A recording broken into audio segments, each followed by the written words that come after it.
The following program is brought to you free of charge by the sponsorship of Novus Ordo Watch. See for yourself that the Church of the Second Vatican Council is not in fact the Catholic Church of the ages. Go to novusordowatch.org. That's novusordowatch.org. Welcome to True Restoration on the Restoration Radio Network. I am your host, Justin Soder, this morning, and I'm joined by my co-host, Nicholas Wansbutter. Nicholas, thanks for joining us this morning. Oh, no problem. And we are pleased to have the great privilege of spending the next hour and a half with His Excellency Bishop Daniel Dolan, pastor of St. Gertrude the Great Catholic Church in Westchester, Ohio. Good morning, Your Excellency. Good morning, Justin. How are you doing? Wonderful, doing wonderful.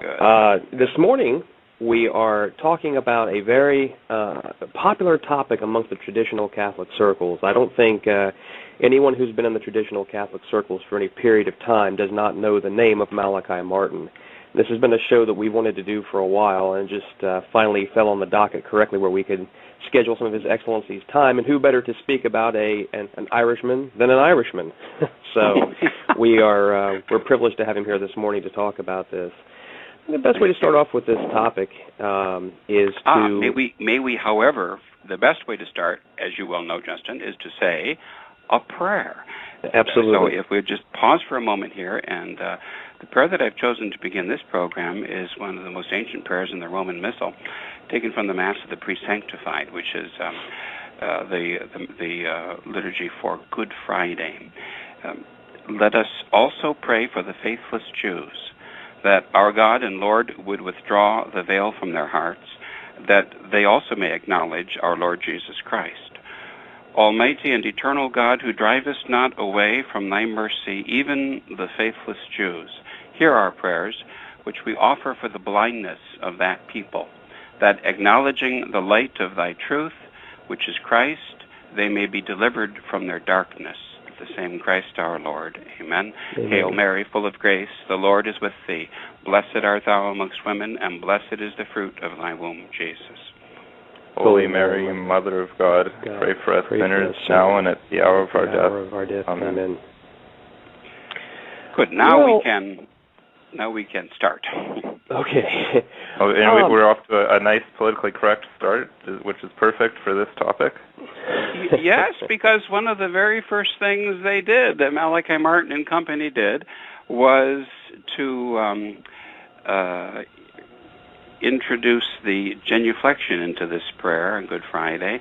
Traditionally, the deacon calls upon everyone, Factamus Genua, to genuflect, to bend the knee in prayer for all these great petitions on Good Friday. But for the Jews, it was never done, simply because the church was thinking about how the Jews mocked Christ by false genuflections during his passion. And yet that was one of the first changes that was put into the Missal. And as those of you who have followed all of the travails of the Indult and the Summorum Pontificum soap opera know, the one element of the John the 23rd Missal that was changed was the rewriting of this prayer. It was rewritten by Ratzinger so as to please the Jews. This will be probably a very important theme to draw out and to detail a little bit today in our presentation. If you will permit me, however, I would like to start with a quote and then ask either of my hosts this morning if they recognize it. This is a quote. One of the big deficiencies in Christianity is there is no theology of women at all. Well, of course, that's Bergoglio. Aha! I knew you would say that. Guess who said that? I was going to say that sounds like a John Paul II quote. It does, very fairly. It was said, however, by Malachi Martin on Bill Buckley's firing line on December 7th, 1973. Voila, there you have it. There you have the perfect precursor to John Paul II and to Bergoglio, the infiltrator of the conservative-traditional movement, as was indeed, I think, probably Skull and Bones Bill Buckley himself, but that's another topic. This is the quote from him. There are many, many quotes from him that link him to the conciliar popes about women, as we've just said. And then he goes on to say how the men stole the priesthood, but women should really be the priests. That's what Malachi Martin, this big conservative, says. And then the whole question of the Jews, obviously, as I've said. And then also the introduction and the insistence upon a vague sort of a New Age theology, philosophy. That's all Malachi Martin. He's the one who is, in effect, the precursor of the conciliar popes, the conciliar revolution, even as he was a major player in Vatican II.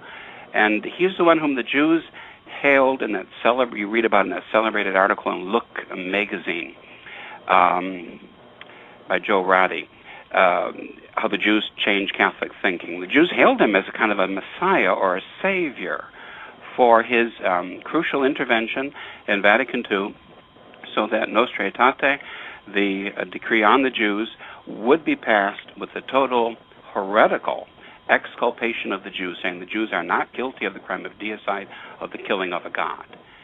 He claims to take credit. He claims a credit for that. He takes the credit for that for himself.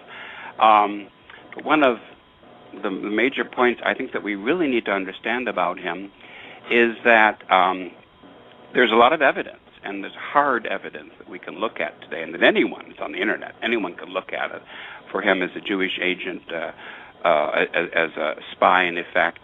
But really, he is a liar of all liars. He's a sociopath. He has no sense of morality at all. Says whatever he wants to say for whatever purpose he has in mind at that given moment, makes things up, and then because he has an Irish accent, don't we all know, it's a little bit charming, and people are drawn into it, and he says to you what you want to hear. So of course you're going to want to believe him, and that's how he got the confidence of even good men throughout his entire life, to say nothing of the confidence of evil men. But it's hard to say what really is true and what isn't, over and above the actual facts, because the essence of Malachi Martin is, on the one hand, blarney and blather, charming lies, but on the other hand, the wicked side, he's no cute little leprechaun. He's a seducer. He's an adulterer. He's a murderer. He's a destroyer. And he is one of the main architects of the Vatican II Church. Well, Your Excellency, I was just going to say, my Lord, I'm sure a lot of our listeners consider Malachi Martin a traditionalist, and I know that's the impression I've gotten from a lot of people. And as we were discussing in the pre-show, especially in Canada, he seems to be very popular and looked to as a traditional Catholic source. So I'm thinking some listeners might be shocked to hear such hard words being said about a man who's often lionized as a hero of the traditional Catholic movement. Indeed. And one of the nice things about living in the modern world, and there aren't that many, is that you could look it up, as they used to say. Anyone who's got access to the internet can spend maybe 10, 15 minutes, as I did the other day, and just start to read over some of the articles, and you'll get the general picture of his life and the irrefutable evidence about his, in effect, he was a double agent or even a triple agent. This is what somebody called Maurice Pinet, who, that's a nom de plume. I don't know what his real name is. He has a blog on the internet. This is what he has to say about Martin. I thought it might be a good opener, too. You can see from Malachi Martin's own words, as we hope to see today, he was not merely a womanizer, liberal, spy, and con man, but one of the most treacherous figures in the entire history of the Church, a hater of Christians and Christianity at its very core, and an active destroyer of both. He was a partner of Rabbi Heschel and the American Jewish Committee. Let me put a parenthesis in here to link him again with Bergoglio, who is a partner with the rabbis in Argentina, with whom, one rabbi in particular, with whom he actually authored at least one book. And in this work of attacking Christianity, this is Pine again, and Christian souls, invoking Nazi exterminationist imagery in the international press to instill guilt and embarrassment to shape the outcome of a church council, Vatican II.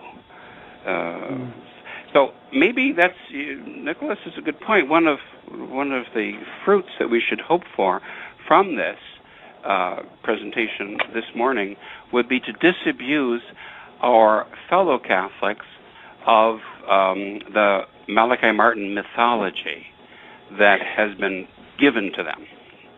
Well, Your Excellency, I think, probably beginning here, the one thing that I've noticed about Malachi Martin, and I'd like to kind of move in to give our listeners a broad overview of who he was, a little bit about his life. I'm going to allow you to do that. But the one thing that I've noticed about Malachi Martin over the years is that trads, of course, I mean, as we all well know, trads love a good conspiracy, and I think that was one of the capital features of him is he loved to tickle the conspiracy bone, somehow to give credibility, particularly when it comes to such things that we're going to talk about regarding the Third Secret, all of his supposed presence in key places with key people and whatnot. He was kind of as I was talking with Stephen the other day, he said, he was kind of like a traditional Catholic Tom Clancy. He really, brought that to the forefront, and he gained a lot of credibility with traditional Catholics in that, in that sense. But I think he entertained people. Yeah, we certainly did, and he was an excellent writer. There's no question about it. Maybe the best place to start here would be just to give a little bit about the overview of his life. He was born in 1921, and he lived 78 years until his death in 99. But if you could maybe just kind of lay out a little bit about who he was, where he came from, and his education, and moving on to his ordination, and just give an overview of him. Sure, that's certainly something of interest for us to go through, Justin. As I say, he was Irish. He's truly from the old sod, and as a young man, entered the Jesuits and studied in Ireland, because now this was during World War II, and he couldn't travel. Otherwise, he would have been sent to the continent to pursue higher studies at some point, and ended up studying in Belgium. He seemed to have a real facility for languages. Obviously, an extremely intelligent man. And there at Louvain in Belgium, he did his higher studies in Semitic languages, archaeology, Oriental history. Supposedly received probably this is a fact, 3 doctorates, Semitic languages, archaeology, and Oriental history. And on the Assumption of 1954, he was ordained a priest in the Jesuit order. Then he went to the Holy Land. He studied at the Hebrew University of Jerusalem and also at Oxford University in England. And wrote some scholarly papers himself, was in Lebanon, Sinai Peninsula. Then I'm just sort of quoting and summarizing here from his biography on Wikipedia, which of course is not especially reliable, but at least it gives you maybe a starting point. He then, the author of this, or the authors, claimed that he was summoned to Rome to work at the Holy See as a private secretary for Cardinal Bea.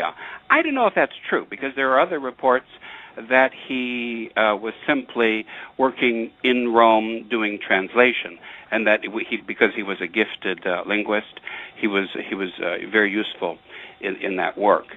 But that's, of course, where it all starts, doesn't it? It becomes very interesting and very complex, very complicated. His work in Rome that takes him into the time of the council, and here this is then the occasion for him to have all sorts of outrageous stories that he presents. That pure fantasy business about. His living quarters were in the Vatican, just outside the papal quarters of John the 23rd, and he was standing in the hallway when John the 23rd and the cardinals opened up in 1960 the Third Secret of Fatima, and that's on and on, just blather and nonsense. No reality to that at all, absolutely none.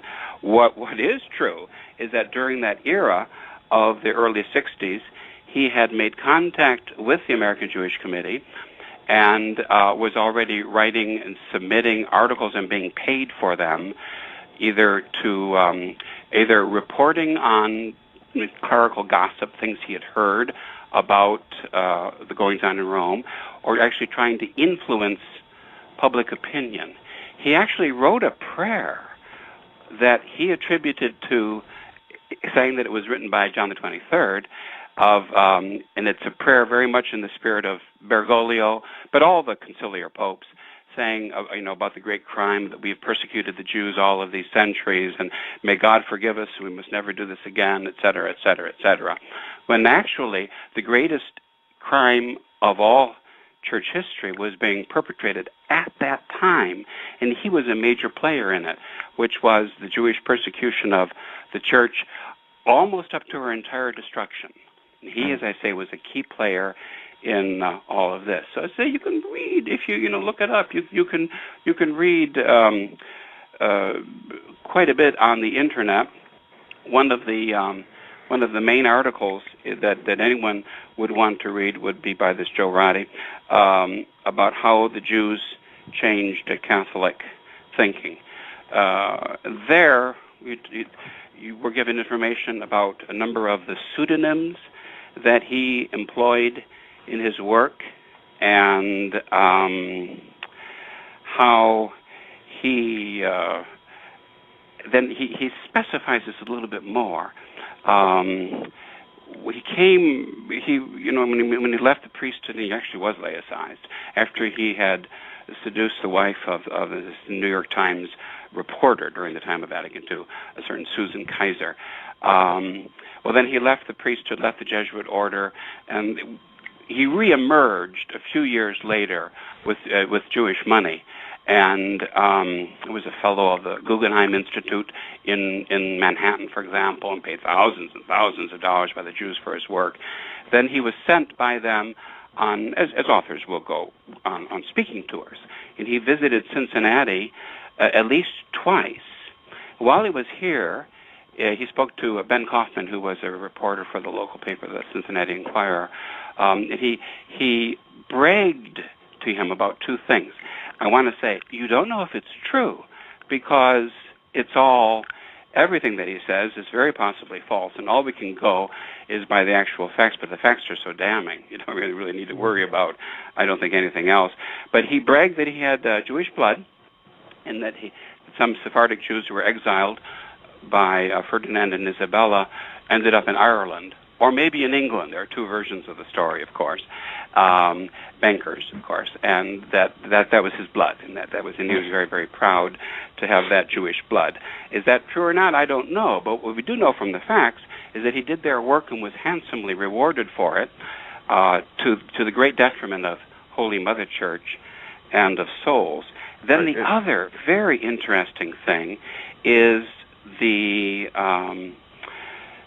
claim that he makes, again, here, right in River City, Cincinnati, Ohio, USA, he makes the claim that, and he said he's proud of it, that he rattled the skeletons in the cardinal's closet. That's his phrase.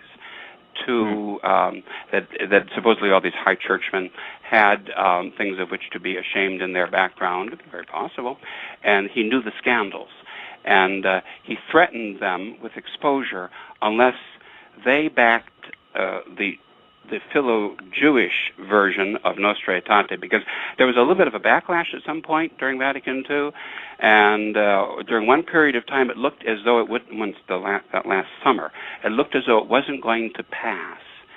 He claims that he was the decisive figure in using blackmail on the hierarchy to get it to pass, and that, as I say, is also a claim that he made here in Cincinnati.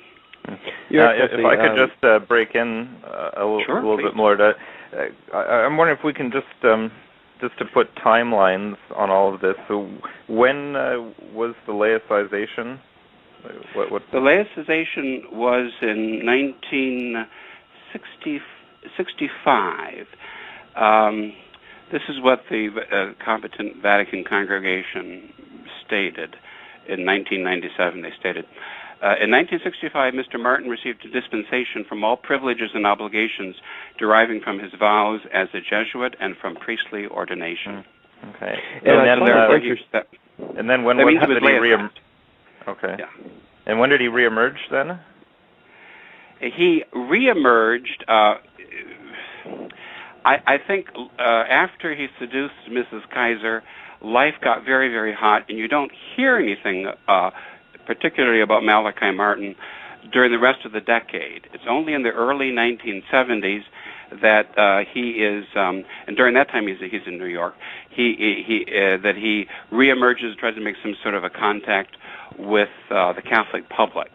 But now, in the early 70s, he's presenting himself as a liberal, as a one-worlder, promoting the Jewish program and all of the rest. And it's after that, after, say, that Buckley interview on Firing Line, that he will slowly attempt to build up his cred as a conservative, and then finally as a state of a contest before the sordid tale of Malachi Martin is concluded. Your Excellency, one of the things I find interesting is that Malachi Martin himself multiple times said he was never laicized, which he carried that with him, and he said he celebrated Mass until, certainly until the day he died. And the one curious thing I thought about that, you can't help but notice that almost every PR photo which has been released of him, he's wearing a business suit and a tie, a la Ratzinger. So if he were so Catholic. It was just a lie. It was just one lie, not the most important lie, but just one lie among many. Along those lines, my colleague, Father Cicada, has interesting personal anecdotes on the subject. He says that he caught Malachi Martin in two lies. And then that he called them up at Oyster Bay when we were still in the Pius X Society. Martin did, and this was his attempt then to infiltrate.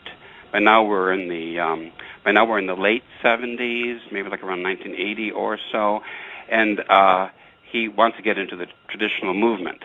And he calls up Father Cicada, Martin does, and expresses his great admiration for Archbishop Lefebvre, how much he was doing for the church, what a great man he was, and all of the rest.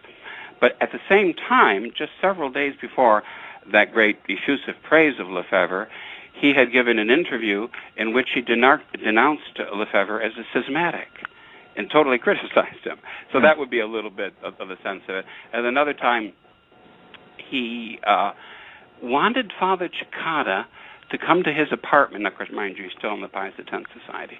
He wanted Father Cicada to come to his apartment in Manhattan, the one that he shared, we'll talk about that at some point, we have to, the one he shared with the wife of a Greek shipping magnate, a very, very wealthy couple. She never divorced her husband, but she lived with Malachi Martin. He was sort of a kept man, you might say, for many, many years. Well, he wanted him, of all things, to go there and to celebrate Mass, and because he claimed, there was no transportation, he really couldn't get out to Long Island where they had Mass.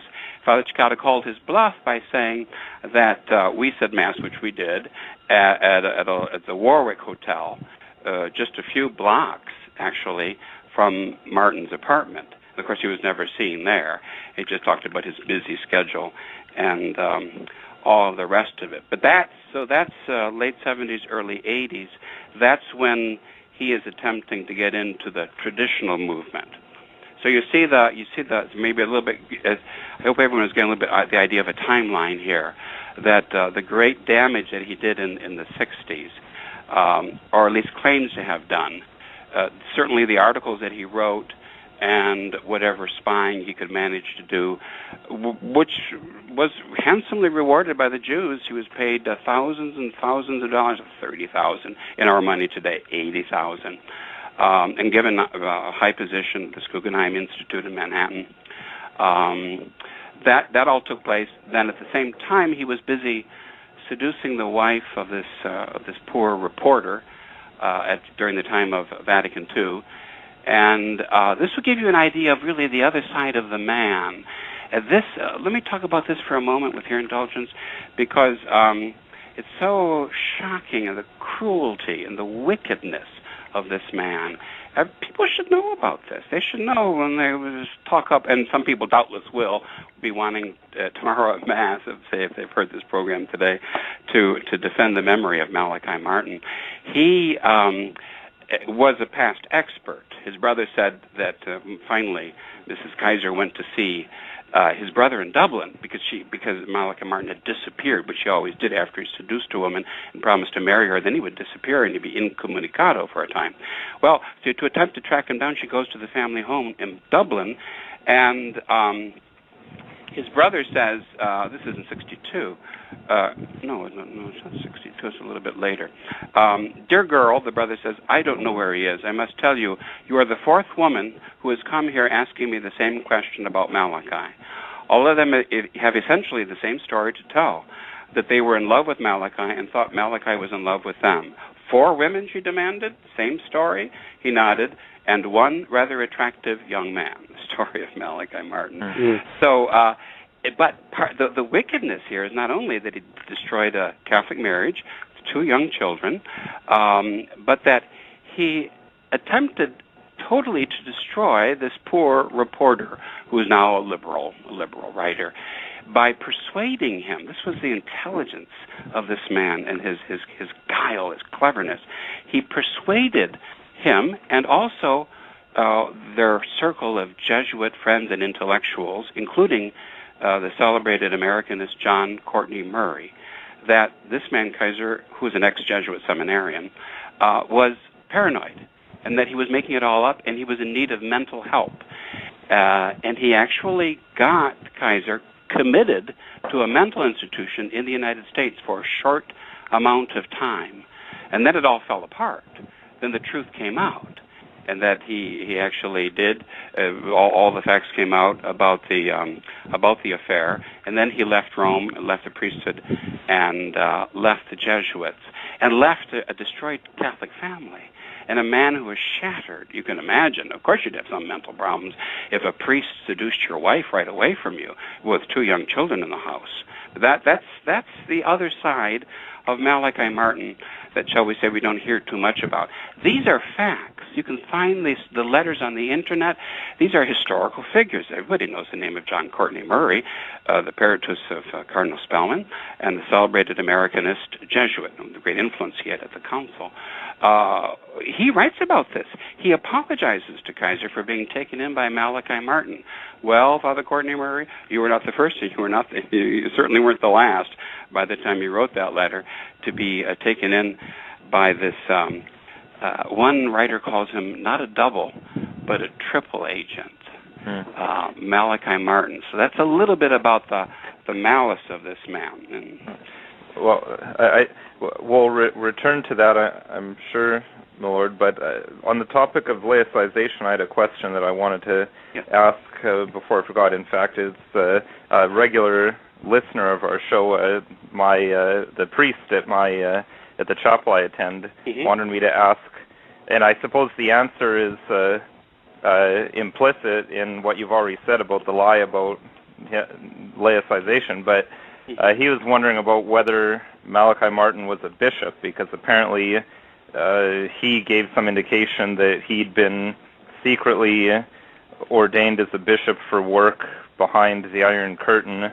And I suppose this came to light, I think, like my priest used to be at Christ the King Abbey, and I think Malachi Martin had a bit of a connection with them, but they had a connection with Dr. Kumar Swami, who apparently there was some issue with his ordination, and that Malachi Martin then purported to remedy this by doing a conditional ordination, advising that he was secretly a bishop, so therefore he could do this. Right. So these are interesting subjects that you bring up, Nicholas, because that points to the soft, scandalous underbelly of the traditionalist movement, specifically what we could call the remnant church, the sedevacantist movement, and his attempt at the very end of his life, Malachi Martin, perhaps it was a backhanded compliment, I'm thinking today, to infiltrate at the very end, before he died. This poor wretch attempted to infiltrate what was left of Catholicism and add his 2 cents of confusion and a doubt and lies and mendacity and all the rest of it. So briefly, the story is that this man, Dr. Ramakumar Swami, who was a medical doctor and a psychiatrist, and a wonderful traditional Catholic man, very charitable, he's someone that you could go to if you knew someone with emotional or psychological problems. You could, in all confidence, speak to him. He was a wonderful man and was a professor at Bishop Sanborn Seminary when he was in the Pius X Society for a while. But unfortunately, like so many, and this is the point, like so many of our traditional Catholic laity, and I'm going to say priests, and I'm going to say bishops, he was gullible in his innocence. There's a certain innocence about some people. And they're simple as doves, but they're not wise as serpents. And they get them that way. Well, this man decided, although he was a married man, he got involved in sort of an underground married priest movement of the traditional church. And so for some reason the ceremony took place in France, probably because that's where this movement is very, very strong for underground married priests who are traditionalists, supposedly. Well, he attempted to have himself ordained a priest by Lopez Gaston, who was a La Salle teaching brother here in Cincinnati again for a number of years, went to Miami. There in Miami he got involved in the traditional movement. And eventually presented himself as he was a close friend of Dr. Kumaraswamy, presented himself as both a priest and a bishop, but didn't know anything about anything, really an ignorant man. Well, the story is that at this ordination ceremony for Dr. Kumaraswamy in France, they were using a booklet, and the part of the essential form, the preface, which has the words you have to say to make a man a priest, that part of the booklet had fallen out. I guess the staples weren't holding. And so they discovered their error only after the ceremony was concluded, that he was not. And then at that point, Malachi Martin, who was there, very interesting, who was there and involved in all of this, says, well, I'm a bishop, you know. I was consecrated secretly by Pius XII to go into the Soviet Union and work there as a missionary, and I can rectify everything for you right now. They were very close friends till the end, till he died. And a few years after that, Dr. Kumaraswamy died. Very sad, very sad. Well, for those of you who are just joining us, we're at the bottom of the hour here, and you're listening to True Restoration on the Restoration Radio Network, and we are sharing time with His Excellency Bishop Daniel Dolan this morning, and the topic of conversation, if you haven't noticed already, is the rather curious figure of Malachi Martin. Your Excellency, maybe just kind of circle back here in this chronology we're doing before we move on to our personal thoughts, and when we all began hearing about him. I wanted to address this issue about the supposed relationship that he had with Cardinal Bea and the claim he made that he was a private secretary and translator. Number one, if you could speak a little bit about is that true? And number two, talk a little bit about who Cardinal Augustine Bea was, because obviously he's a figure that maybe if our listeners don't know anything about, they should. Well, yes, he is a very, very important figure in the story of Vatican II and the infiltration and the destruction of the Catholic Church. He is a man, Bea is a German from a Jewish background who was a Jesuit himself. And remember, Pius XII favored both Jesuits and Germans. They were his pets, as it were.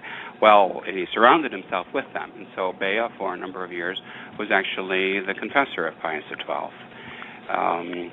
And there was seemingly some sort of a link or a connection between, or so he claimed, Malachi Martin and Cardinal Bea.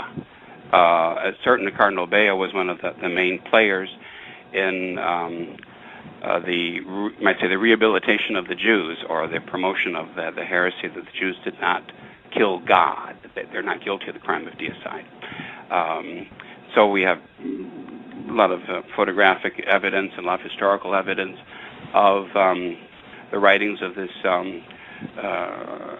Jules Isaac, the French rabbi, and his complaints to the church, and how he was heard by Cardinal Bea very, very sympathetically.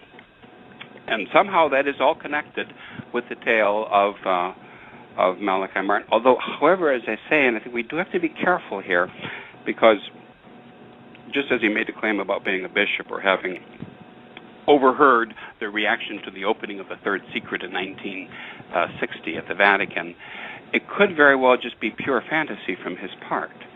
But he certainly moved in those circles, and he certainly knew those men. Perhaps he only worked for Cardinal Bea as a translator, some say.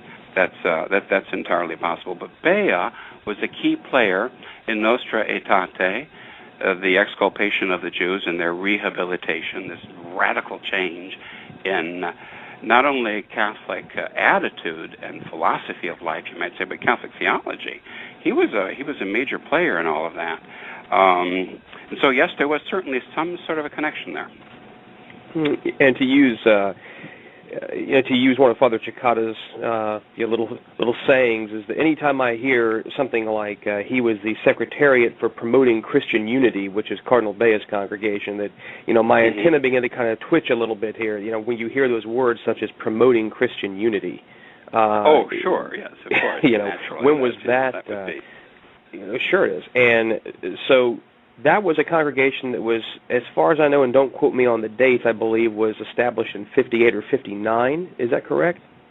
I think that is correct. The very early years of the reign of John the 23rd. John the 23rd, exactly. So, I find it interesting that, and we talked about this a little bit before we went on the air, how in the world is it, and you are certainly, Your Excellency, more versed in the internal politics of how the church works, but one of the things that began to make me question a little bit about the claims of Malachi Martin was, if he was ordained in 1954, it seems to be a rocket ride to the top, where in less than 10 years, here he is in the Vatican, here he is as a professor, here he is as a secretary for Cardinal Bea, and then finally here he is rubbing shoulders with Paul VI, making international travels, going on Holy Land pilgrimages. Well, now he claimed that, but correct. As the French would say, attention, be careful here, because these are all things that he claimed. He claimed that Cardinal Bea went to get him at Louvain, at the great university there, and then brought him to Rome. These are all the claims that he has made. Someone could do an interesting work, perhaps one day, to publish a biography of this man, and I think it would be worthwhile work because it tells the whole story. It's his story tells our story of how the Catholic Church has almost been destroyed, and certainly totally eclipsed in our day. So the business about the Holy Land trip, I don't think so. I think as secretary to Cardinal Bea, I don't think so. He was certainly in the Vatican. He was maybe just a translator, but he was well placed to pick up on enough rumors and gossip that he could make articles out of them and sell them, and maybe sell himself to these important American Jewish leaders as the man. He could be their agent in the Vatican, and he could use the knowledge that he had to promote their cause, as he certainly claimed that he did. And as I you have the article in Look magazine along those lines. But with Malachi Martin, we always have to be careful, because the prime directive, we could say, is he is a liar. He was just a liar. He was a sociopath. He had no sense of truth.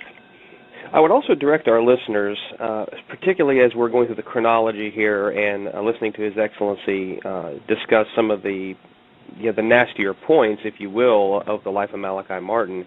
I remember years ago when I was first coming to the traditional movement, I'm sure Nicholas can attest to this, we spent time years ago on the forum Queen.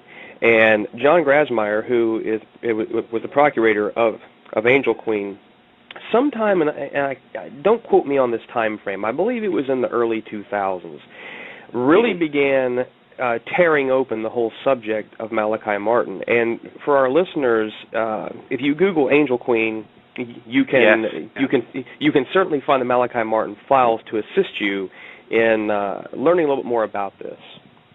Yes, if you Google, just Google Malachi Martin, you'll get a wealth of evidence that will lead you, if you're patient, to primary sources, to copies of letters, real documentation.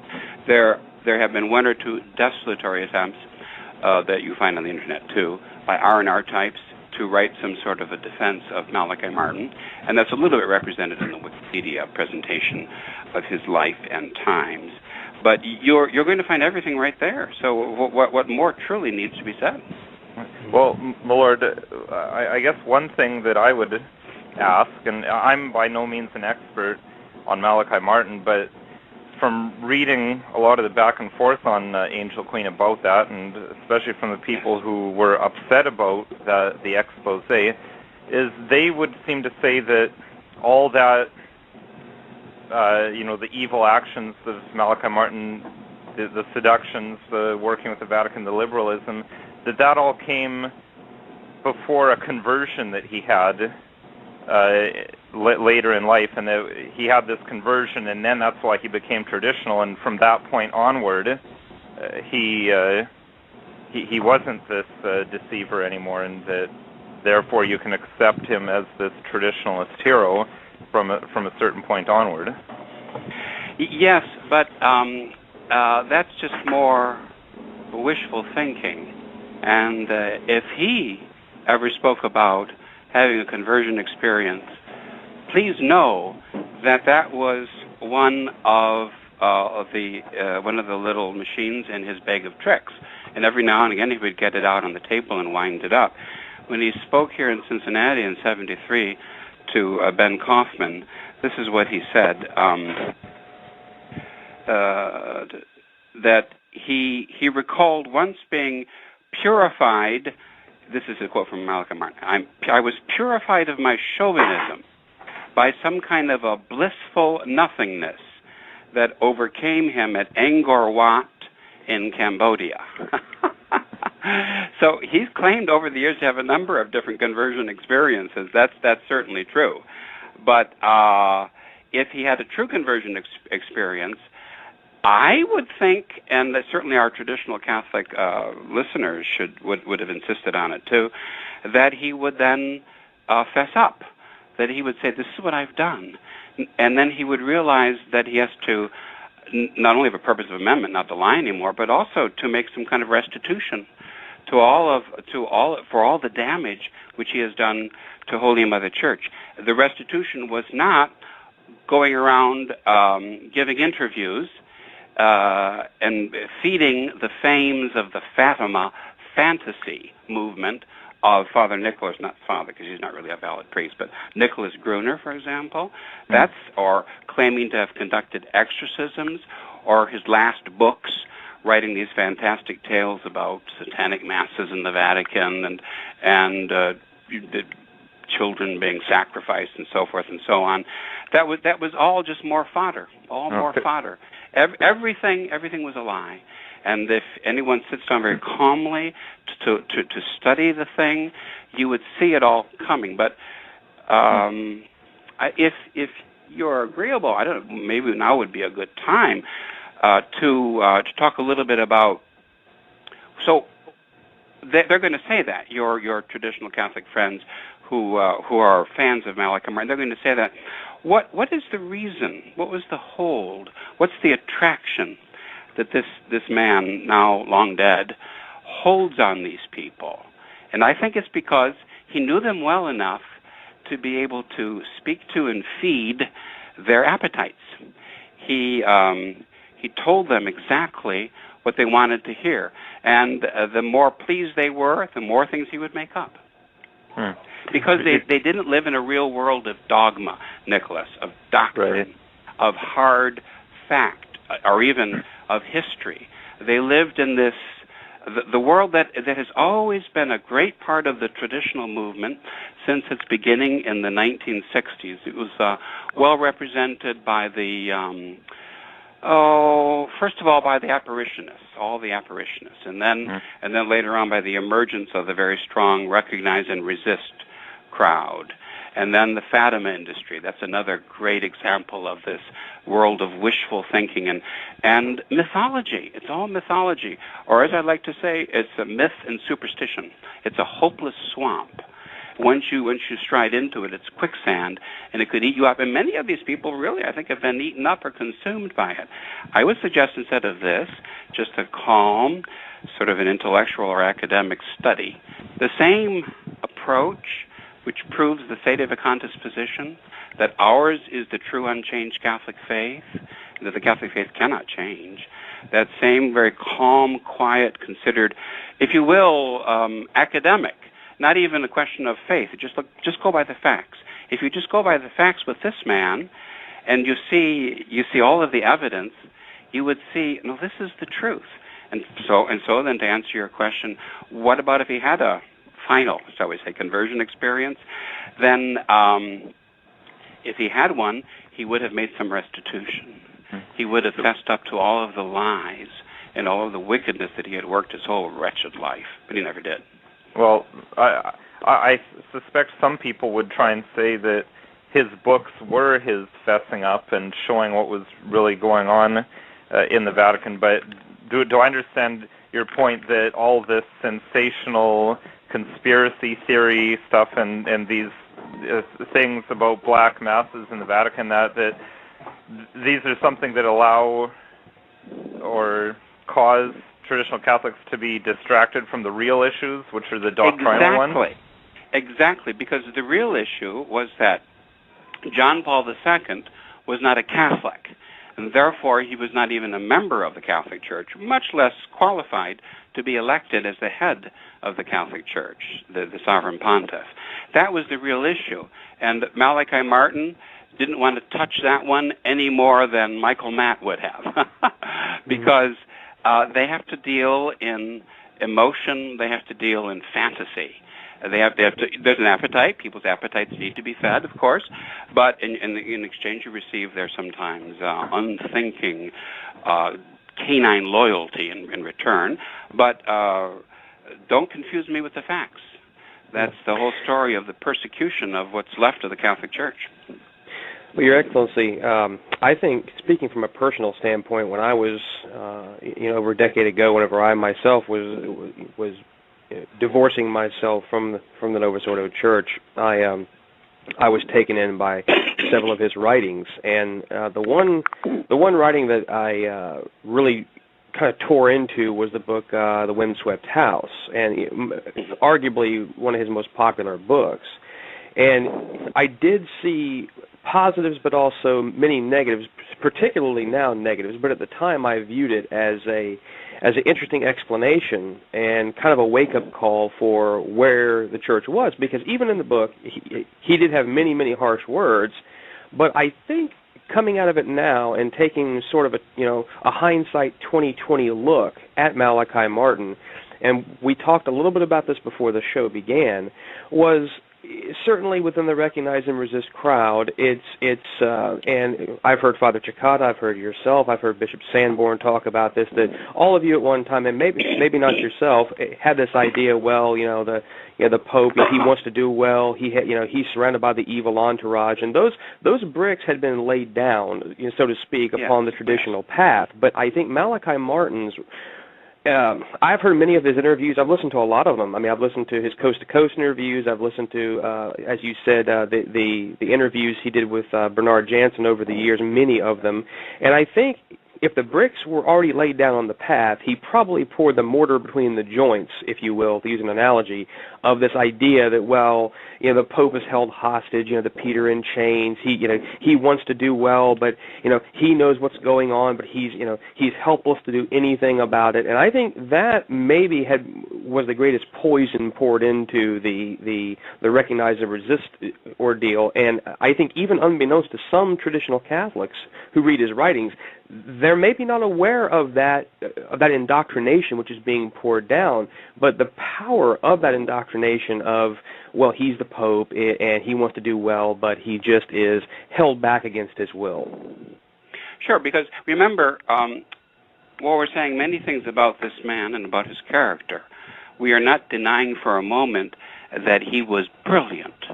One writer says, imagine the good he could have done for Mother Church had he been faithful as a Catholic and a Catholic priest. He was a brilliant man. So he was one of those men who had the possibility within a few minutes of conversation to size you up. And then having sized you up, he decided what he was going to do with you. Was he going to feed you more stuff? Was he going to destroy you? Was he going to use you in some simple way and then pass on as he did with women? He sized up a situation. That's what he did towards the end, and in his infiltration of the traditional Catholic movement. He sized it up, and he gave the people and what they wanted to hear and more. He gave them free seconds. Have as much as you want. There's plenty of ice cream in the freezer today, boys. He gave them everything that they wanted. And yet at the same time, he also, especially classically on these Art Bell interviews, he also exposed his hand, didn't he? More than once. Well, to start with, on the firing line interview in 1973, he made some outrageous and blasphemous claims. He said that God could have become incarnate as a cow if he had so decided. If you can imagine the blasphemy of just such a statement to be made. And then in the Art Bell interviews, he said that abortion was a private matter between the woman and the doctor and maybe the father, and that the church had nothing to do with it. The church had better stay out of politics. He adopted a pure libertarian line about the subject, and I believe along the lines of birth control, pretty much the same thing. He claimed that shamans, different pagan priests, especially in America, pagan Indian priests, had the power to expel demons, and that this was our Lord working through them. That was another claim that he made. And adopted pretty much of a then of course he always spoke very, very much in favor of the Jews wherever he was, and condemned the church for centuries of anti-Semitism. He would always speak very, very strongly on those subjects. And so when he's with traditionalists or conservatives, and then or when he's writing some of these books, then he's careful. He doesn't talk about anything substantive. He goes to the fantastic because he knows that's going to sell books, and that's what people want to hear. You'd much rather hear about satanic masses in the Vatican and babies being sacrificed than the fact that old JP2, Totus Tuus, with his great devotion to Our Lady, is a modernist and is no more Pope than Malachi Martin. So that's the tragedy. But I think again and again, gentlemen, we always come back to the same point of he sized up a man's weakness or an audience's weakness, and then he played to that weakness for his own purpose. And the weakness that he was able thus to exploit in all of his writings, his interviews, and the rest of it, that weakness was that from which we suffer today. I might say the rejection of the Catholics who are left. For those who are, shall we say, the weak sisters of the church, they can't take the strong food of sedevacantism. That man is not the Pope. Give me anything but that. I'll do anything rather than have to hear that and believe that. And so I'll listen to these fantastic Disneyland stories rather than go with canon law and Catholic theology. And in that sense, I think a little bit about Bergoglio when he said to Assisi the other day about authentic Catholic spirituality is not cakes. It's not stuff out of cake shops. And he should know, because that's a major part of this whole, religion as feeling and sentiment and feel good about yourself and all of that. That was his stock and trade as a modernist, and that was Malachi Martin's as well. Well, my Lord, you mentioned that people would rather hear about Satanism and satanic ritual than hearing about JP2 or any of these other claimants not being Catholic. But I wonder if we could just delve into that a little bit and discuss whether is there any merit to the allegations that are raised there, and specifically, I think he mentions involved participation of Joseph Cardinal Bernardin in the enthronement of the fallen angel alleged to have occurred at St. Paul's Chapel. I wonder if you could discuss whether there's merit to that, or is that something that we don't even need to concern ourselves about? No, I don't. I really think it's something we do not need to concern ourselves about, and that anything that gets to the fantastical is dangerous territory, and there's no need for us to go there, because in going there we waste our time. And how do we know about any of this? We have the word of a sociopathic liar, a man whose wicked deeds are well documented independently by independent and secular sources. So therefore, all the rest of it we can just dismiss. I mean, Bernardin, he was the Archbishop of Cincinnati before he was sent as a cardinal to Chicago, and I've certainly heard from some interesting sources, some very interesting things about him. They in his own personal immorality, the rest of it. That may or may not be true. I don't know. But what I do know is that he was a very highly organized, politically savvy activist modernist in the hierarchy, and that he used that as his means to redo the face of the Catholic Church in America. And that's the evil. That's what we really have to talk about. The other stuff, it may be true or it may not, but we shouldn't be distracted by that stuff. We really shouldn't be, and it's the distraction that appeals to people. We are like children at the dinner table, gentlemen, and we know that Mom has baked a chocolate cake, and her chocolate cake is pretty darn good, but unless we eat our peas, we're not allowed a piece of cake. And so we keep on eyeing the cake. And if Mom leaves the room and gets on a telephone conversation, you better believe we're making a beeline for the cake, because it feeds our sugar, and that's what we want. It's great, right. And this idea of you can never underestimate the gullibility of people and by pandering to their lowest appetites. That's so true here. Our work, the work of restoration, for priests and bishops and for good strong laity, is the work of doctrine, is the work of true history, it's the work of fact, and we are opposed bitterly by these people who live in La La Land. The apparitionists, the Fatima people, the R&R crowd, and they can look the cow right in the face and say, it's not a cow, that's God, or that's the Pope, or that's something, because there's no sense of reality. All that means is that the bad guys have won. And but if the bad guys have won, believe me, one of their main tools and instruments during the second half of the 20th century was certainly the Jesuit that we're talking about today, Malachi Martin. Well, for those of you who are just joining us, we're at the top of the hour here. We have an hour under our belts here, and you are listening to True Restoration on the Restoration Radio Network, and I am your host, Justin Soder. I am joined this afternoon now, by His Excellency Bishop Daniel Dolan, pastor of St. Gertrude the Great Catholic Church in Westchester, Ohio. And the topic today that we're discussing is the ever-enigmatic Malachi Martin. Your Excellency, this question ties directly into this. In my years that I spent from the time I was born to the time where I, thanks be to God, had my awakening and left the Novus Ordo structure, one thing that I notice about traditional Catholics versus those in the Novus Ordo is that for all intents and purposes, those in the Novus Ordo are oblivious to conspiracy theory. They don't want to hear about it. They don't want to think about it. They don't want to talk about it. It's nonsense. Who cares? It doesn't matter to me. Whereas on the other side as the pendulum swings, the traditional groups love and thrive upon conspiracy. And is this something, well, I suppose my question falls into two parts. Number one, why do you think this is? And number two, I think the question is, is this a good thing to a point for people to wake up and see things, such as what Malachi Martin talked about with the New World Order and all this, or is it a distraction in toto? Well, if we buy into the second of your two questions or propositions, Justin, we then take care of the first.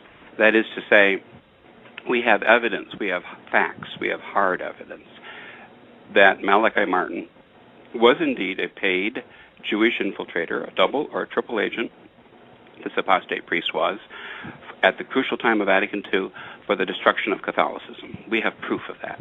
So what they say about infiltration and conspiracies and all the rest of it, that is true, at least as it represents this man.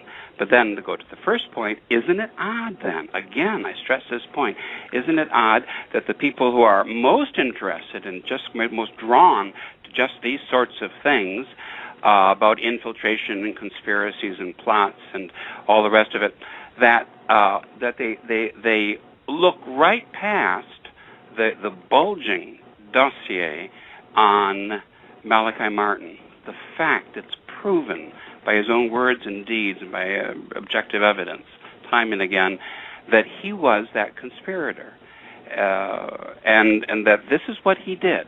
Now, that leads me to a consideration that is highly, as though everything we're talking about today, gentlemen, we're not controversial enough. This is really controversial. But we can't talk about Malachi Martin and his life history and his life's work and his achievements unless we understand the Jewish question.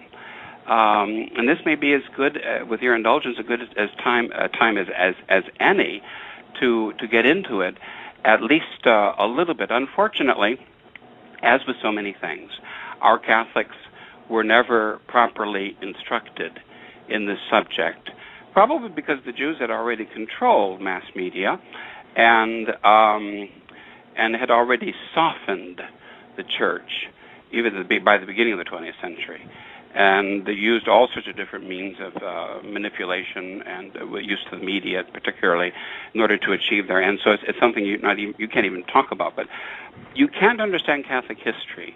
You cannot understand the Mass, Catholic liturgy, and the readings in the ancient masses of the unchanged Roman Missal. You can't understand current events. You can't understand where we are today unless you understand the Jewish question. And Malachi Martin conveniently presents himself, appears out of hell, as it were, and I hope he saved his soul at the end, but he certainly gave every indication that he was a damned soul. And damned many, many times over. I can't imagine what Dante would have done with him, in what circle of hell he would have placed a triple agent like this apostate priest. But he emerges to bear witness to the fact that, yes, there was indeed a Jewish conspiracy against the church, and that, as a matter of fact, they were successful. So there's a quote from Pius XI, who said that even as we defend their legitimate right to life and to property and to being taken care of for the Jews, nevertheless, that does not mean we do not have a right, we Christians, to defend ourselves against them. This is a proposal that is so shocking to most people that they would just dismiss Bishop Dolan as a crazy anti-Semite, and that's the end of the story. But the truth of the matter is that the Catholic Church did not persecute the Jews. That the Jews, since the beginning, have persecuted the Catholic Church. And in the old days, up through Pius IX, the Catholic Church defended herself against them to the very best of her ability, using whatever means were possible. And it was only with the ending of the 19th century, beginning of the 20th, that the Jews, for many reasons, especially for finances and for power that come with money, that power does, that the church became terribly weakened as a result of that, and that coincides, of course, with the modernist infiltration or modernist conspiracy against Catholicism. So you have to look at things in a different way. You have to look at things in a Catholic way. What would help you to do that? Read, please read. Pick up any of the books of that great Irishman. He was a Holy Ghost father, not a Jesuit, whose very life and work was a beautiful act of reparation. Father Dennis Fay, the Kingship of Christ and Organized Modernism, two or three books. And the kind of a book, if you're not even a disciplined reader, you can just open it and almost anywhere and start to get some kind of an idea of what he calls the organized forces of naturalism, which are the Jewish nation, as he phrases it, and also the Freemasonic conspiracy.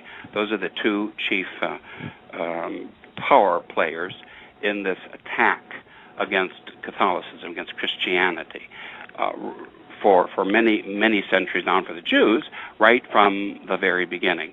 And read what the popes have said about the Jews in the 19th century, and from all the way back. Read those magisterial documents. Immerse yourself in this, and also in the lives of the saints. The zeal with which they burned St. Vincent Ferrer, for example, great Dominican, to convert the Jews, and how many thousands of Jews he was indeed able to convert. He actually preached in the synagogues, and of course the Jews, until sometime during Pius IX's reign, had to go to in their ghettos. They had to go to a synagogue and listen to a sermon at regular intervals. That was just part of the conditions of their own life. And yet they were so dangerous to Catholicism that there are all these rules in place to protect Catholics from them. So the whole story of the 20th century and the subversion of the Catholic Church is a story of revenge. Sweet, sweet revenge wreaked on Catholicism by the Jews, by those who today are taken to be Jews. Whether or not they are by blood, that's another question. They certainly are not by religion. Theirs is not the Old Testament religion by any means. It's this Talmudic... Babylonian Talmudism, they call it. It's a mixture of the occult, superstition, many factors, something diabolic in it too. But very, very little of the Old Testament religion is found in modern-day Judaism. So this is the reality that we face, and the challenge is this: to see how they use naturalism to destroy Catholicism, but not ourselves to be destroyed or eaten up by naturalism, to keep our wits about us, to pray, to study, and as the English like to say, remain calm and do your duty. Remain calm and carry on. We have to do this in the face of all of these things.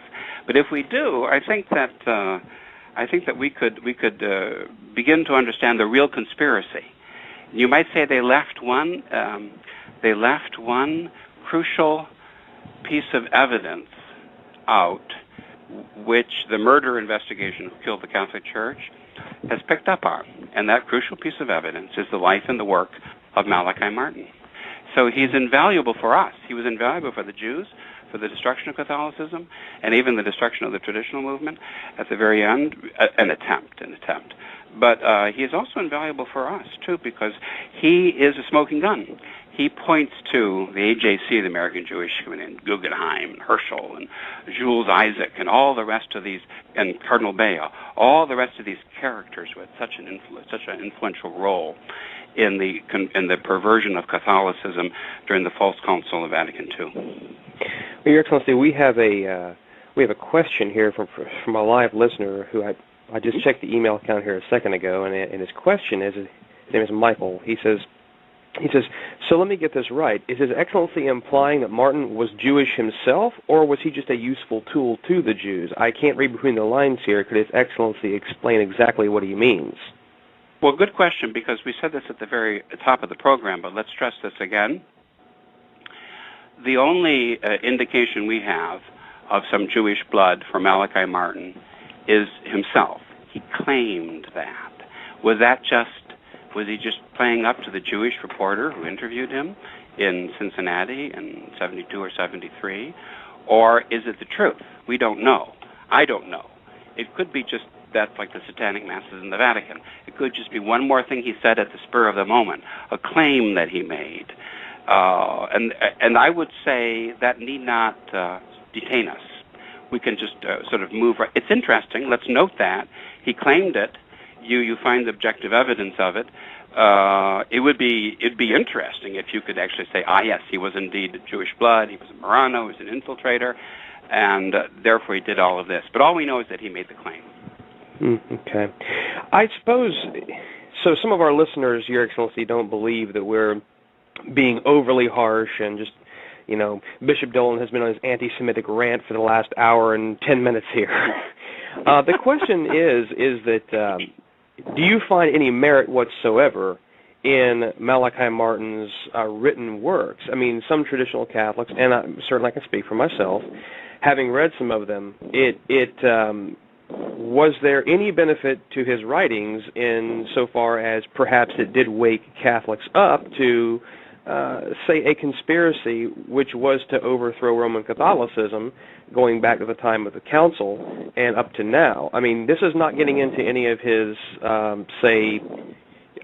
radio works and his many, many interviews, but just the writings themselves.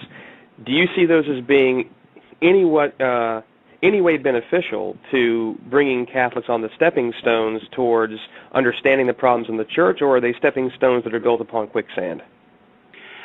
If his writings served to wake up, as you say, Justin, any Catholics, it was only so that he might slip them a Mickey. He might give them a drug that was far more powerful, and a drug, furthermore, takes you into La La Land and Nirvana.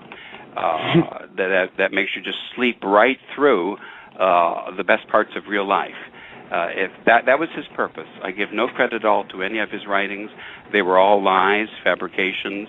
There might have been accidentally many true things that he had in there. He used them.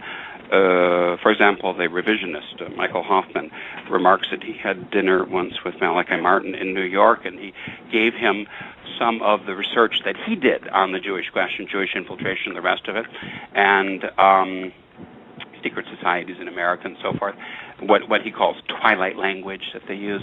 Well, and then he says that ended up in, without attribution, the windswept house. So he had that marvelous ability to be able to go everywhere, almost like an octopus, and to take this and take that, assimilate this and assimilate that, use this a little bit, change it, and use it for his own purposes. No, I think that the attitude that we should have towards the books of Malachi Martin, which was shown by my colleague, Father Cicada, one night in Oyster Bay. He tells the tale. It's an interesting story. He's a great reader, and he's a great reader of history. So he picked up Malachi Martin's latest book, or somebody gave it to him, his book of the history of the Jesuit order. And he said he was reading it in bed, the first chapter. And just within a few pages, he discovered, Father did, so many factual errors and bold-faced lies, just at the very beginning of the history of the Jesuit order, that infuriated Father, closed the book, and threw it against the wall of the room, left it on the floor. And he's never had any truck with Malachi Martin since. That's what our Catholics should have done. Had they known a little bit, maybe they would have. It should have been thrown against the floor and then thrown in the fire.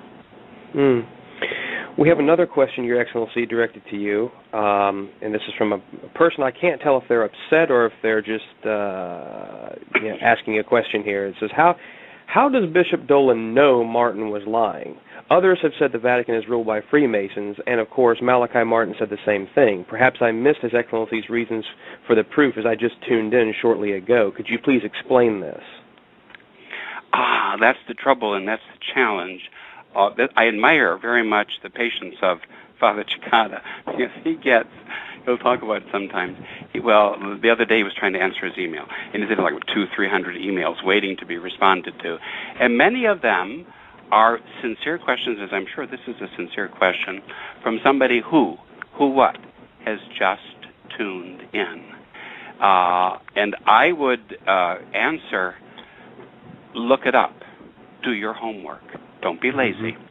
At the beginning of the show, I mentioned that anybody could read all of the documentation they could possibly desire, especially on that Angel Queen site, which I found to be extremely useful, but not excluding primary sources of actually from the Jews or from the Jesuits themselves on these subjects. So if you spend just a few minutes on the internet, you will see his lies. and you will see the damage that the man has done, and it's irrefutable evidence. Your Excellency, just to add to that point, I can tell that particular person who wrote the question in that I recall the time that actually came out, and this is, like I said earlier in the program, I can't remember if it was in 03 or 04 or 05. I really can't remember. The dates are all blurring together now. But I remember myself being personally offended, and I felt like, John Grasmeyer was on a witch hunt, and that, he took a lot of heat for that. I do, I do recall the forums were pretty hot with, banter back and forth, but the compilation he's put together there, it's pretty encompassing. It certainly is pretty encompassing. And there's one more question from a listener. It says, His Excellency said it at the top of the program that what he calls a distraction, that Malachi Martin was a distraction. And he says, what he calls distraction was people trying to figure out what in the heck happened to the church. Martin's explanation made sense to so many people. It had to be something outrageous because the change in the church was outrageous. I lived before the council, and certainly now afterwards, and I can see that the changes were outrageous. Is this something he was just capitalizing on, or was he actually making some kind of sense? Well, he was a distraction in a sense. Yes, that's true. But on the other hand, he was, as I say, a crucial piece of evidence. He's a smoking gun. He is, the bloody knife at the murder scene with fingerprints all over it. And all you have to do is just to study that, and that will point you back again. But when I say a distraction, too, I mean the tendency that we have today, because we live in an information age, which means people have access to very little in the way of real information at all. If we had known our Catholic faith, if our Catholics had been formed by their parish priests and by their bishops and by the Vatican, by the popes in the 20th century, to who our enemies were, the whole Jewish question, for example, the organized forces of naturalism, Freemasonry, if what St. Pius X attempted to do 100 years ago had only been continued by his successors, then we would have been alerted. They say that about, to a certain degree, they say that about Bishop Castromayer in Brazil, how he insisted that his priest form the people, and so that when the changes came, they were able to resist. They were able to stand up against it. Maybe not on the specific point about the sedevacantism, no, but on the revolution, yes. And then there was a strong movement of priests and lay people, which had to be specifically subverted after his death by this man that Pius X Society chose to consecrate as their bishop. And then, of course, they all went into the modern church. But I'm not going to blame anybody here, because what good does it do that just offends people? But if we had known, if we had studied, if somebody had told us, or if we had looked these things up ourselves, we would have realized it's a new religion. People said that, and the French said that about the first changes under Pius XII in the Holy Week in the 1950s. And a lot of people said that. It's a new religion. And that's why many people just stayed home. They had nothing to do with it at all. So I don't blame people for finding attractive or finding morbidly fascinating and even perhaps worthwhile the stories spun by Malachi Martin. But the real explanation for what happened to Catholicism, and this is the point maybe of the program today, the real explanation of what happened to the Catholic Church is Malachi Martin. He's your man. If you're interested in the subject, spend some time on that. Find out who he really was and what he did. You read about him, and you realize it's true. The Catholic Church was subverted by Jewish money and by an apostate priest. That's quite true. Mm-hmm. We have one more question that came in earlier in the week, and this person asked to remain anonymous, which we are happy to take anonymous questions on Restoration Radio. We will protect the names of the innocent here. And he said, the question for His Excellency: the most common thread in objecting to sedevacantism is is the Fatima issue. And it seems to me like Malachi Martin truly capitalized on the Fatima issue. Of course, he would say that one cannot be a sedevacantist because if indeed Fatima is true, then we must have a consecration, and therefore who can do it if there is no pope? Do you think this was planned, or do you think this was his true beliefs? I think either he, towards the end of his life, I think either he was told by his masters, his money masters, or his own sense of diabolic canniness led him to different elements within the conservative movement, shall we say. And that's how he ended up with the what I call Father Gruner's Fatima industry. And what that anonymous questioner wrote is so true. I mean, how many people there are who will tell you, when you say, there's no Catholic Pope anymore, these men aren't Catholic, they would say, well, then he has to be a Pope, because who would consecrate Russia and get us out of the mess that we're in today? That's all a myth. That's all totally made up, like some wonderful fine tale spun by Malachi Martin in one of his best-selling books of fiction. That's all a myth. That's not true at all. That goes to show how confused people are and how they will take anything.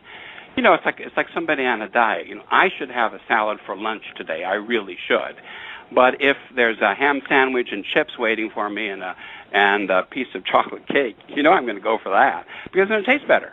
And it's the same thing. I'll go for anything except for the bitter draft of truth. You press that cup to my lips, I'm not going to want to drink it all the way. It's too bitter. I can't get it down.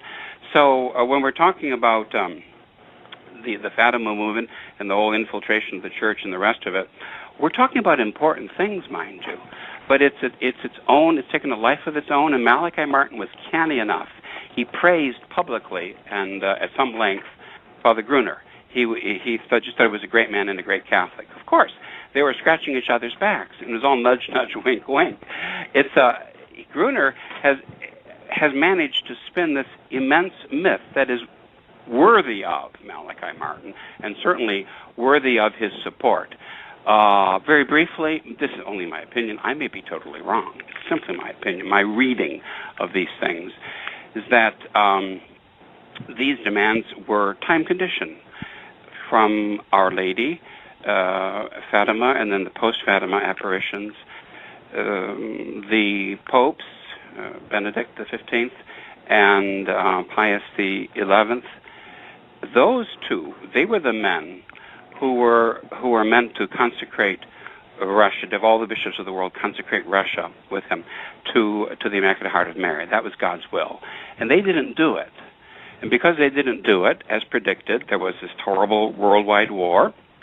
Entire nations were annihilated. Look at Latvia, Lithuania, Estonia, for example. They were just swallowed up by Russian communism. And a great time of grief and suffering and persecution came upon the whole world, and that was basically what we would call the communist boom in the 20th century, the Cold War. And then I think probably the sense of the third secret, nobody knows, it's pure speculation. I think probably the sense of it is the destruction of the church and the destruction of the papacy. That's probably the sense of it. That just as I make a parallel myself, just as because the French king, Louis XIV, the Sun King, refused to consecrate France to the Sacred Heart and to put the Sacred Heart of Jesus on the French flag and the French arms and the rest of it, that therefore eventually there was no more French king. He lost his head. I make a parallel between that and the Immaculate Heart of Mary devotion because these two popes refused this request, which is after all backed up by the miracle of the sun. My goodness, miracle seen by just hundreds of thousands of people in so many countries at that time. It was refused because of political, because these popes were liberal politicians, and they, especially Pius XI, naively and innocently believed that he could do something with Lenin and the communists in Russia by being nice to them. He refused to make that consecration, and even Pius XII wouldn't do it as it was expected of him, because it would have been politically unacceptable, would not have been diplomatic to speak in those. He just couldn't possibly do that. So I think that's the reason why we lost the Pope. That's my own personal opinion. Well, Your Excellency, but I can't let you off the hook here on this one because I tell you we will get email after email after email on this if I don't follow up with this question. For sure. And I would remind our listeners that I would take the liberty to say that both His Excellency and certainly myself are definitely edified by the Fatima message. There's no question about that. Devotion to Mary's Immaculate Heart is crucial. It has not been preached and it has not been practiced nearly enough.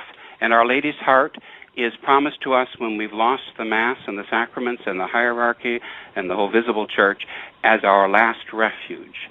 And I totally, entirely, and sincerely believe that with all of my heart and all of my soul. But what I'm attempting to do is to sketch what I view personally as the timeline of the Fatima message. So in other words, let's just stress this. It came to an end. The punishment came about in 58, just as in 38, there was that thing seen in the sky to announce the coming of World War II. So those are two crucial dates. And now we're as regards the prophecies, we are in the post-Fatima age. Our Lady's Heart is our refuge. We're waiting for some ultimate triumph, but everything has been fulfilled. And all the rest of it is just that same spirit of Malachi Martin wearing a Roman collar and talking out of both sides of their mouth. Because, don't you know that Bergoglio was a great Pope of Fatima? Right. Well, this is, okay, so this is the silver bullet question that I think has to be asked, because we're going to get emails about this. They're going to ask, well, how can His Excellency reconcile his position when Our Lady said the consecration would be done, but it would be done late? And if there is no Pope to do the consecration, then how in the world can the consecration be done late? I know we will get a million questions about this, Your Excellency, so I want to go ahead and try to head those off by letting you respond personally to all those who would be asking that question. Well, I would say that Pius XII, to his credit, established the Feast Day of the Immaculate Heart. He gave liturgical privileges for First Saturday observance, and today, of course, is First Saturday in October, or Rosary Month. And he did make a consecration with a sort of a veiled reference, as he liked to do, a veiled diplomatic reference to Russia in 1942, and then he did something again after that in the early 50s. So you have something along those lines. But I'm no Fatima-ologist, and I don't believe that we need to be, because I think that it's something in the past now. I think we're now living in the post-apocalyptic age. The secret, we're living the secret of Fatima. And the idea that there's going to be a Deus Ex Machina, that somehow there's going to be a true Pope and he's going to consecrate Russia, that's all just mythology. There's no facts behind that at all. But it's that kind of a spirit that Malachi Martin cleverly saw and fed, because that spirit helps to weaken, if not to destroy, a rational, faith-filled, and at the same time profoundly pious or religious approach towards living our Catholic, understanding what's going on and living our Catholic faith today. Okay, so to follow up with that, Your Excellency, so essentially what you're saying is that in your opinion, that the time to do something about this has passed, and that yes. Are you saying that there would be no consecration? Oh yes, it's time. For example, if Nicholas, if you were to tell one of your children, take out the garbage, and I think probably they're young, but say when we're old enough, then and the child says no, I won't, or the child says nothing but simply does not take out the garbage, and then 40 years later, as an adult, he comes back. He says, "I'm really bad about that, and I'm going to take the garbage out now, Mom." Well, that's nice, Mom and Dad, but the time is past, and it's not exactly a parallel, but it's a little bit that same idea. The time is past. That's the whole. Again, this idea of this total elasticity. That's a myth. There's no fact behind that at all. No, if you will, the crime was committed, and certainly the punishment, the just punishment of a just God, has come down upon us all because of it. Very interesting. Well, for those of you just joining us, we are at the bottom of the 12 o'clock hour here on the Restoration Radio Network, and we are speaking with His Excellency Bishop Daniel Dolan of St. Gertrude the Great Catholic Church in Westchester, Ohio, and we're reaching a bit of a wrap-up point here on the subject of Malachi Martin, and I think His Excellency has laid out quite well so many talking points, but also thinking points for our audience to go out and do their own research.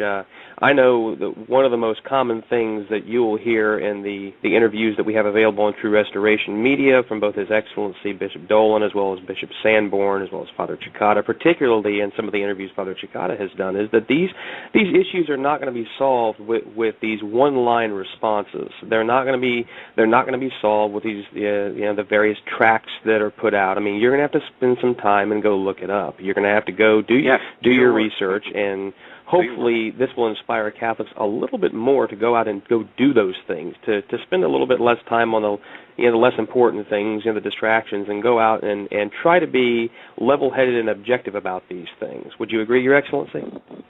Absolutely. The what you feel or what you think, what your opinion is, does not interest me. And that's the reason why I admire those who can live and die on the internet, and I admire the great patience of somebody like Father Cicada, who always jump into this forum or that and attempt to fix somebody's wagon for them, because you deal with this vast amount of ignorance today, and unfortunately we have the means of exposing the whole world to our ignorance immediately, and then scriptum on it, what you write stays. And then somebody is supposed to sort of sort you out and take care of things for you. Well, that's just the modern world. But yes, do your work. Don't get all agitated. Don't get all upset. Don't be insulting to anybody else. Certainly not to your favorite local bishop. Be polite. Be friendly. Be respectful. Listen. Try to learn a little bit. You know what a real good place for internet research for anybody on Malachi Martin would be, even though the article itself is corrupted with a lot of Malachi-isms, a lot of obvious false claims that he himself made, is simply to Google his Wikipedia bio. You will come across in this, as the Australians would say, this gobsmacked me. I was like, wow, I don't believe it. One of the illustrations on the 5th page of his printed out bio on Wikipedia is that of his cemetery marker, his gravestone, at Gate of Heaven Cemetery in Hawthorne, New York. And so you see a gravestone engraved, and there's sort of a religious symbol of the IHS in the middle. And on the one hand, you have Malachi Martin, and you have the date of his birth and the date of his death. Fair enough. And on the other side, what do you think you see? Kakia Livanos. And you see the date of this Greek woman's birth and this Greek woman's death. Why is she buried with Malachi Martin? Because she lived with him. Because she is the woman who got this little elusive leprechaun who seduced many a fine lady in his day. And he finally, because of money, I think, he finally was gotten by this Greek lady who was somebody else's wife. Those are the kind of women that this apostate preferred. I've seen that picture of the gravestone. Yeah, this is the proof. Let's start with something that's carved in stone, shall we? And let's go back from there. If you want facts, listeners, if you want facts, start with some of the facts. And one thing I want to also add in, Your Excellency, is I don't believe that you are saying that there are no trustworthy places on the internet to do research, but you would encourage people to be discerning and to check multiple sources. Am I reading that correct? Of course, and then always try to get to what we would call the primary sources. The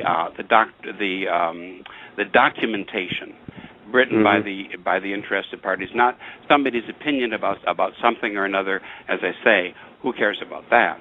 Let's go to facts. But for all of its drawbacks and all of its obvious dangers, the internet at times can really serve a worthwhile purpose. And there's a lot of good factual information to be found there on the Internet in these studies. Some of them come from this Maurice Pinet blog, some from Michael Hoffman, some from the Angel Queen Forum, some from other independent writers or researchers. But follow the leads and get the documents. And with the documents, you get the documentation. For example, like Malachi Martin and his the pseudonyms that he would use in the 1960s are alluded to in the Look magazine article, How the Jews Changed Catholic Thinking. One pseudonym he used, I think for writing magazine articles, was Pushkin. And one of the authors said, look at the pseudonyms that he chose for himself. Pushkin was a radical who was exiled by the Tsar before the Russian Revolution. He was a Freemason, and he was known for writing a particularly blasphemous poetic poem attacking the Blessed Virgin Mary. That's Pushkin. He took that name for himself. And then another name is Seraphian.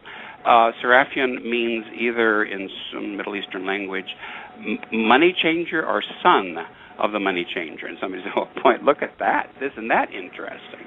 Then there are other more innocent ones like, Boyle something or another, more Irish type names that are used for him. But look at the gravestone marker. Look at that first of all. His and then right next to it on the Wikipedia page is a reference to his death. I hope he had the grace to make a good confession and to die absolved of his sins, and I hope he was able to save his immortal soul. God rest him. What a triumph to the mercy and the goodness of our Lord that would be if such a great sinner were converted. The man who was with him towards the end, a priest, and the one who conducted his burial was a strong traditionalist and a good priest, Father Wickens of St. Anthony Chapel in West Orange, New Jersey.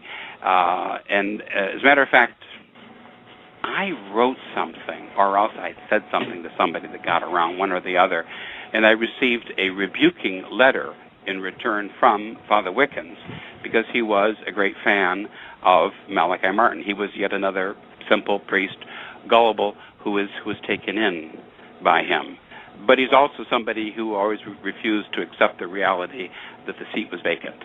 He would talk a lot about things, but he wouldn't form his people for the truth. Very few priests would ever dare to do that. Very few priests or bishops would even dare to do that. But and as a result of that, I'm going to use the phrase, Justin, blinded. We ask God to pardon the Jews because they have been blinded.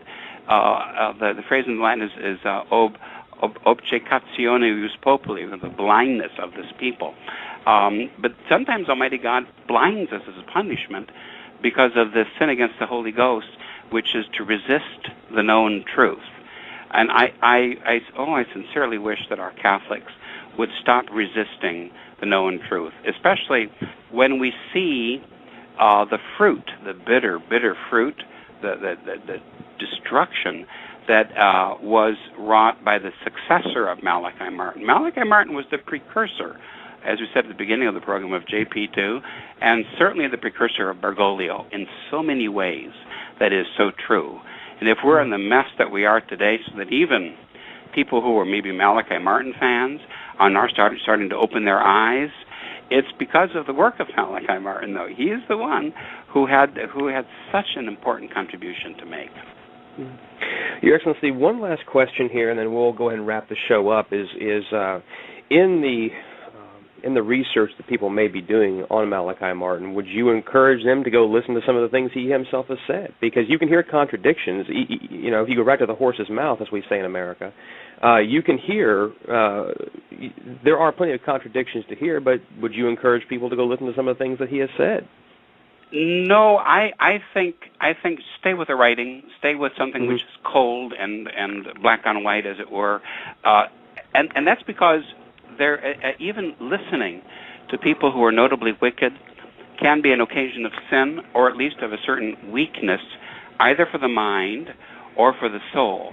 Because remember, these people were Malachi Martin. They were experts in mind control. And even sometimes it's the tone of voice, or I don't know what diabolic or demonic forces may lurk with his recorded voice, But I would say no. All these things are to be handled with great prudence and with great caution. It's sufficient to do the research yourself on the internet, get a hold of the facts, and as I say, somebody perhaps needs to write his biography, because he's a smoking gun. He is one of the most important figures in the destruction of Catholicism.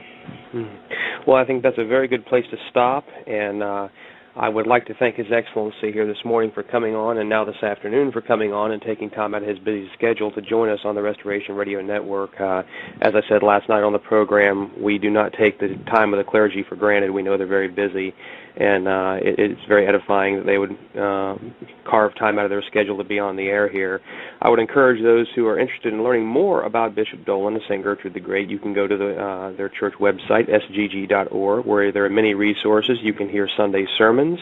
You can observe Sunday Mass all morning long at the various Mass times. You can also find out more from Father Cicada's side of the website, SGG Resources. And as we said last night on the program, you can, Father Cicada now is on Twitter, and he's having to do that to keep up with the absolute tidal wave of information coming out today, both in media and from Rome, on the latest musings of Bergoglio. So that's a good website as well. I would also encourage listeners that you can hear His Excellency. We do a show one Saturday a month on devotions, which I would really beg more Catholics to tune in and listen to, because while we do enjoy the meaty topics of conspiracy and whatnot, you can never learn enough about your faith, and His Excellency is a wealth of information about the devotions, and that's very important to make sure that we're supplementing our faith with good things as well as learning our history. So, Your Excellency, do you have any closing thoughts? Yes, I would like to close with a quote, if I may. This is a quote from a noted, I mentioned his name during the broadcast today, a noted historical revisionist. He was once a Catholic himself, but a lot of the work which he did on these subjects is really groundbreaking work and is worth our interest and our respect. His name is Michael Hoffman. This is how he sums up. This is something he wrote just about a year ago. A triple agent. Double agent is too modest a term to describe him. Malachi Martin was, according to the Cincinnati Enquirer, the descendant of Judaic bankers who somehow ended up in Ireland. After he announced his alleged traditionalist credentials, he told Art Bell in the course of an interview before a liberal radio audience that the state had no business regarding abortion. He's still a hero on the traditionalist scene, thanks in part to a Canada-based audio recorder who for years marketed his interviews with Malachi Martin. Malachi Martin was Cardinal Bea's peritus, or expert, for Vatican II, for Nostra Aetate. He's the architect of it, a guy who was pretty much a crypto-rabbi, landed on his feet in middle age as a traditional Catholic, and most bought it, a very wealthy and adroit scam artist. I had dinner, Hoffman continues, I had dinner with him once in New York, 1978, and at that time gave him some of my research into conspiracies and Satanism. It ended up in the windswept house, unattributed, of course. I'll say this for him. For a slender guy of small stature, he could drink anybody in the room under the table and remain as lucid as ever, a very sharp intellect.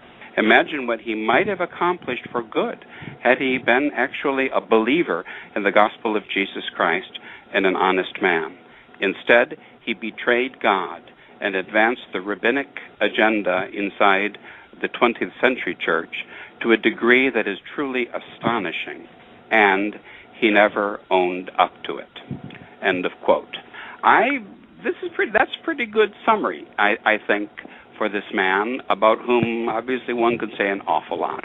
But the other thought is, that's what I've been saying, but you look it up yourself in a calm, quiet, dispassionate way. Do the homework, do the reading, and I think you'll discover the proof of Jewish infiltration and the proof of a conspiracy against the Catholic Church. Well, Your Excellency, I think that's a great way to end the show, and I would encourage listeners, we will see you, or we will talk to you again on the 19th this month for the Devotion Show, where we talk about the Holy Rosary, since October is the month of the Holy Rosary. I would also tell listeners that His Excellency was just featured on our From the Pulpit series on this past Thursday night, where he gave a very, very interesting conference on the Catholic Church being the one true church, and also a sermon recently on the Rosary itself. So, Your Excellency, thank you so much for your time, and we will talk to you on the 19th.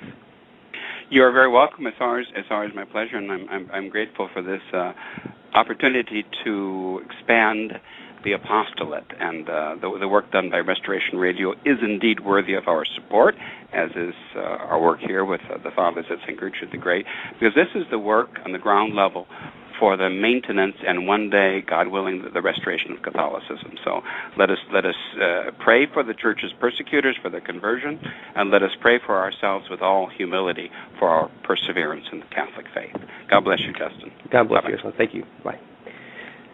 Now, I'd also alert our listeners that as our season on Restoration Radio winds to an end, we have our annual report card out. It's a survey of Restoration Radio. You can go to the truerestoration.blogspot.com. You scroll down a little bit, and there's a survey you can fill out. We would really appreciate hearing your comments. It doesn't cost you a thing. It's all free, which I know is the right price. And you can there's several different boxes where you can put your personal comments on there, as well as some radio button survey information. And we would appreciate you taking a few minutes to fill that out, and it'll help us show planning going towards Season 3 here. And we're meeting at the end of the end of this month to brainstorm and to plan for Season 3 and some of the show topics. So we'd love to hear your comments. I'd also ask that if you found this show to be beneficial or informative, you would consider making a donation to our apostolate, and you can do so by going to the truerestoration.org website, and there's a PayPal donate button on there, and we have different levels of subscription based upon whatever your means may be, and you can also make a one-time donation on there. We will be working on recurring donations. That'll be a feature coming soon, but even if it's as little as $1, it is well received, well taken, and it goes towards defraying our costs and also bringing on new show guests for the third season. So I want to thank all of our live listeners today, those who will download here in the future. You can listen to all of the Restoration Radio broadcasts on the iTunes Store. We're syndicated on Stitcher. You can download it directly from the Restoration Radio website on blogtalkradio.com/Restoration Radio. If you can follow us on Twitter at True Restoration. You can send us an email for show comments on this show that you'd like forwarded to His Excellency, comments to me directly at mail@truerestoration.org. So we'll be back on air tomorrow night to finish our Catholic History show with Charles Colomb on Catholicism in the South, and we hope to see you there. Thank you. To you free of charge by the sponsorship of Novus Ordo Watch. See for yourself that the Church of the Second Vatican Council is not in fact the Catholic Church of the ages. Go to novusordowatch.org. That's novusordowatch.org.